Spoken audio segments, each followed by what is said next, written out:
Hello दोस्तों, मैं अब्दुल काशिफ। इस वक्त हम लोग हैं एडवोकेट रेणुका दमानी के साथ में। एडवोकेट रेणुका दमानी जी, आपका हार्दिक स्वागत है हमारे चैनल पे। Thank you Abdul, thank you viewers. तो आज का जो हमारा टॉपिक है वो एफआईआर से रिलेटेड है। अभी कुछ दिन पहले हमारे कुछ दोस्त भाई एक पुलिस स्टेशन में एफआईआर दर्ज करने गए। उनकी धार्मिक भावनाएं किसी ने आहत कर दिया था। तो पुलिस इंस्पेक्टर साहब ने उनसे कहा कि आपको उस व्यक्ति के शहर में जाके एफआईआर करना पड़ेगा जिस शहर से वो है, जिसने उनकी धार्मिक भावनाओं को आहत किया।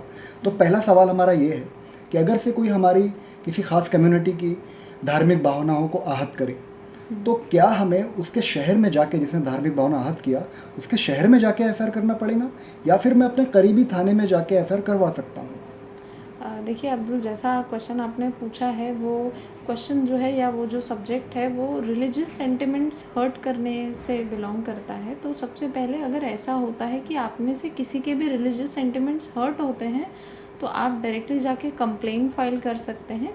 और जैसा कि आपने मुझसे सवाल पूछा कि कंप्लेंट अगर फ़ाइल करने से मना कर दी जाए या कोई पुलिस स्टेशन जो है इसके अगेंस्ट एफआईआर रजिस्टर नहीं कर रहा है, तो आप डायरेक्टली कोर्ट जा सकते हैं और कोर्ट से मजिस्ट्रेट का ऑर्डर ले सकते हैं एफआईआर रजिस्टर करने के लिए। और ये प्रावधान जो है अपने सीआरपीसी में अंडर सेक्शन 156 सब क्लॉज 3 में दिया हुआ है। जब एफआईआर दर्ज करने गए तो उन्होंने कहा कि आपको उस व्यक्ति जिसने आपकी धार्मिक भावनाएं आहत किया, उसके शहर में जाके एफआईआर करना पड़ेगा। तो क्या सच में ऐसा होता है? नहीं अब्दुल, ये अगर रिलीजियस सेंटिमेंट्स हर्ट हुई है तो सबसे पहले ये देखा जाता है कि वो इंसिडेंस कहाँ हुआ है। कोई भी जुरिस्डिक्शन डिसाइड करने के लिए वो एरिया की इंसिडेंस कहाँ पे हुआ है वो देखा जाता है।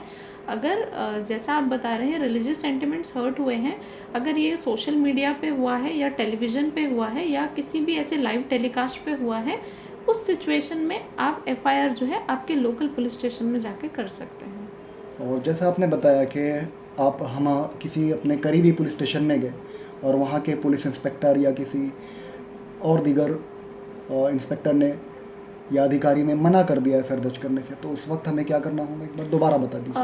उस वक्त हमें कोर्ट में जाना होगा और कोर्ट से मजिस्ट्रेट ऑर्डर लेने होंगे एफआईआर दर्ज करने के लिए। और ये प्रावधान जो है हमारे अंडर सेक्शन 156 सब क्लॉज 3 में आता है सीआरपीसी के।